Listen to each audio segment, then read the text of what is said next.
meteorologist Damon Matson, but it is a big weekend coming up. It certainly is, and we've got to get through some storms first, Damon. Yeah, I was going to say, I mean, after how stormy we've been, we do not need that on the 4th of July. And hey, we're going to get there, and I have some good news in that regard. But before we get to that point, like Chris just mentioned, my goodness, it's been stormy, and we still have to get through more of that same weather here the next day or so. Looking out toward Reagan, again, very hazy. It's been the same recipe these last several days, folks. We have jumped those temperatures up into the upper 80s, lower 90s, which is where many of us continue to be at this point in the evening, except where it's been raining. You notice Winchester here, Hagerstown a little bit cooler. That's the result of some of that rain and the storms that are out there again this afternoon. But for those of us that have not experienced any rainfall to cool us off, that feels like temperature once again is in the triple digits. And it's that heat and humidity that these storms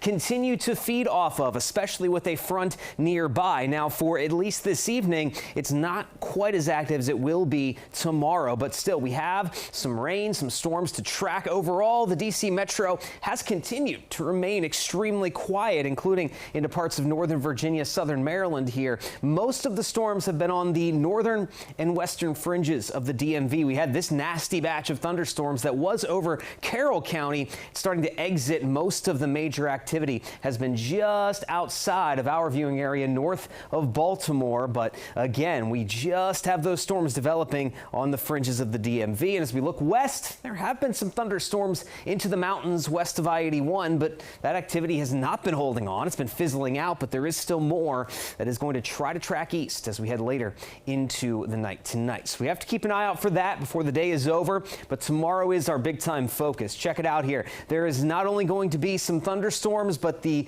threat of severe storms is higher. Most of the area east of I-81 under a level 2 risk for severe weather here in the yellow. And under these sort of setups, especially with the cold front swinging in, it is likely that we have the chance to see some damaging wind gusts. And just like the last several days, pockets of heavy rain, especially where storms hit the same areas, will be on the higher end for that threat tomorrow as well. So heavy rain, damaging winds on the table. And check it out. This evening, again, most of the rain and the storms will be north and west of the district. North central Maryland may see the brunt of this straight through the 8-9 o'clock hour. But by the time we hit 11 o'clock, most of this activity will be exiting or dissipating. But watch this. After a quiet Tuesday morning, once we get past lunchtime, things start to get a little nasty out there, folks, and quickly. Look at this. We're going to see scattered, broken rain and storms trying to form up into a line, but this activity spreads out over the entire DMV, and from 3 p.m. onward, just be prepared for that nasty weather to swing through. The evening commute is not going to be pleasant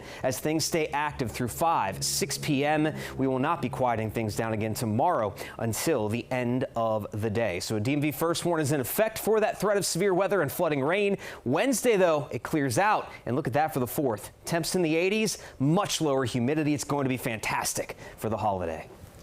That is great.